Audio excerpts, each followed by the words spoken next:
వంశమాంజలి.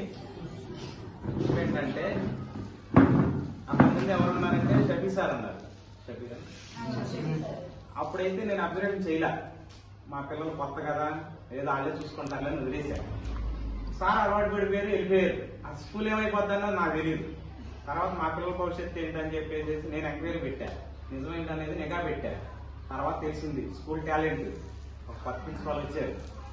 ఆయన rules and regulations ఎలా జరుగుతుందంటే టైం టు టైం దేనికైనా కానీ ఎవరి నోటైనా 90% శ్రీనివాస స్కూల్ అదృష్టం అంటున్నారు. ప్రతి ఒక్క గవర్నమెంట్ డిపార్ట్మెంట్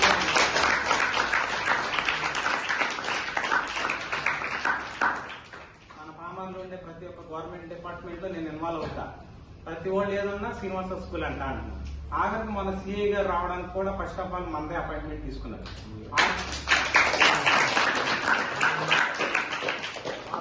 ఇక్కడ జాయిన్ చేయడానికి అనేక కారణాల వల్ల వేరే చోటకి వెళ్ళిపోయారు అనుకోండి, చూడడానికి తప్పుగా కనిపించింది. అంతేగాని మన టాలెంట్ అనేది వేరుగా ఉంది. వింటున్నారా?